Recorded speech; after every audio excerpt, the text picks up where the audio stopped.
Brother dan sisterku, lihat video di sebelah. Tengoklah, membuang sampah tuh sebenarnya nggak ada di situ tuh. Rame kali yang buang sampah di situ. Kena hujan, bau. Kena panas pun juga jadi bau. Dibuang ke laut menjadi penyakit. Ya, ikan dibuang ke laut pun ikan pada mati. Jadi buat kalian ini tolonglah sadar diri. Buanglah sampah pada tempatnya gitu. Dan untuk membuang sampah tuh dipilah-pilih. Ya, dipilah-pilih itu contohnya gini, kalau botol sama-sama botol gitu. Kalau pecahan beling atau kaca gitu sama-sama pecahan. Jadi jangan kayak digabung-gabung gitu. Harus mengerti ini yang seperti ini. Itulah makanya kenapa Indonesia itu membeli sampah dari Belanda sana. Kenapa? Karena sampah mereka itu bersih. Bersih, dan di Indonesia diolah menjadi apa? Menjadi baskom, ya, menjadi tong, menjadi apa lagi? Alat-alat keranjang segala macamnya lah pokoknya. Yang penting bisa didaur apalah, dibuat jadi alat-alat dapur lah yang berbahan plastik gitu. Kalau kita kayak gitu kayak mana mau dijadikan? Pertanyaan kan seperti ini, kenapa nggak sampah dari lokal aja, dari sampah langsung Indonesia aja gitu? Pertanyaannya masalahnya gini, sampah kita itu harus dipilah-pilih dulu. Kenapa? Karena sampah kita itu dia kayak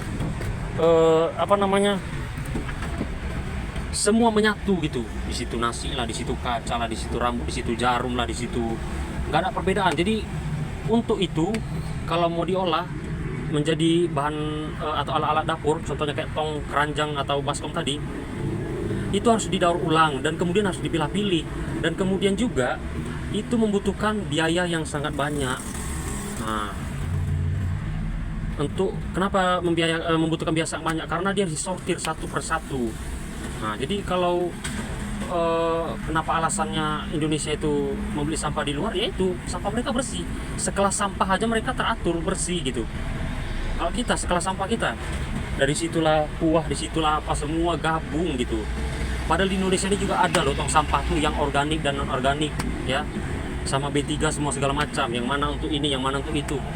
Tapi masuk semua jadi satu. Terakhir nggak bisa dipilah-pilih. Ya udah, apa hasilnya? Hasilnya itu tadi. Indonesia ya beli sampah dari luar jadinya. Seharusnya sampah dalam negeri bisa diolah. Malah sampah di Indonesia ini malah jadi apa? Jadi gunung gitu, karena tumpuan. Kena hujan bau, kena panas bau, ya kan? Dibuang ke laut, dibuang ke sungai, bau juga, ya kan? Menjadi penyakit. Dibakar, menjadi penyakit juga. Polusinya itu dibuang ke laut, ikan pada mati kalau kayak gitu. Memang makanya itulah kita perlu kesadaran diri, berbenah diri, dan tahu diri kalau yang kita lakukan selama itu adalah salah gitu. Makanya aku bilang berbenah dirilah kita, dan kemudian gunakan akal sehat dimanapun kita berada, menjadikan edukasi bagi setiap orang yang ada di sekitar kita ataupun di sekeliling kita, dan salam akal sehat.